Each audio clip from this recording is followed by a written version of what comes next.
There's a side of me that takes comfort in knowing they're together.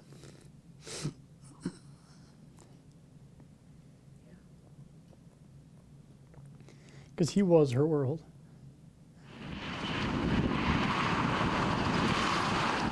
On the evening of March 9th, Ryan LaHaye, his wife Dana, and their 3.5-year-old son Reed were driving down westbound I-96 in Clinton County.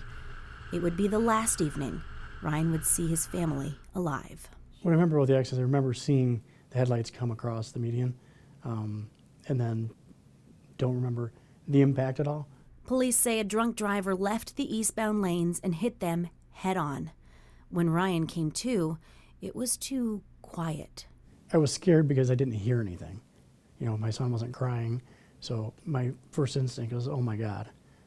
I could see my wife. Like the way I was pushed, I was looking right at her and she was, slumped over. The last thing he heard from a first responder before he passed out was that his wife was likely dead.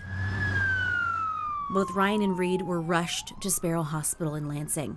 Ryan was badly injured and put into a medically induced coma, and Reed was on life support, but sadly showed no signs of brain activity. We ended up sitting with a doctor looking at the test results that they did on Reed, and it was very apparent that he wasn't going to make it.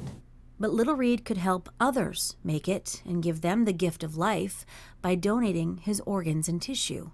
With Ryan in a coma, it was up to Reed's grandparents. I thought about if Reed or my other grandson, Easton, needed an organ donation.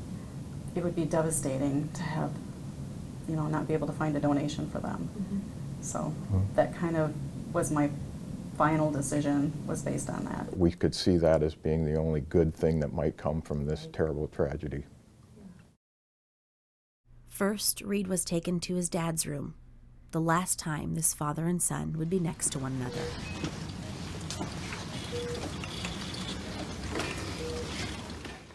Then, slowly wheeled to the operating room to save lives, as the hospital staff gathered for Reed's honor walk. Lines up in the hallways, shoulder to shoulder, down every hallway, just showing respect for Reed.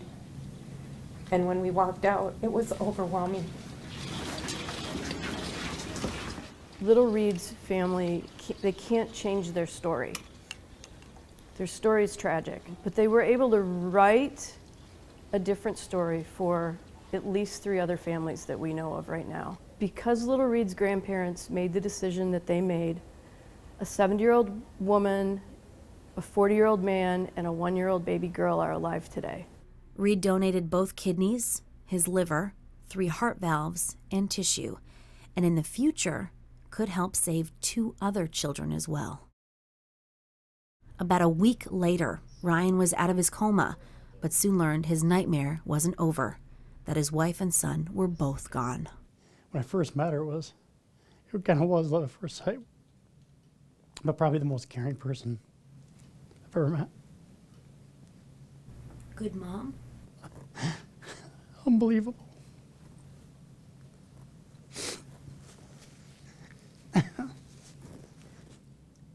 That was one of the things we talked about having kids. That was always my worst fear, is like, have a child and lose it. But the boy who was the best parts of both of them, the curious, happy boy with tons of personality and dimples that could melt anyone, is alive in others now. There's a side of me I feel blessed to not have to have been in that. Unfortunately, it put my parents and in-laws in a really tough position, but I'm 100% convinced and take solace in the fact that it was 100% the right decision. I mean, there's the ability to help save others is really the most incredible thing. And I have to make sure that, my wife and son's legacy live on.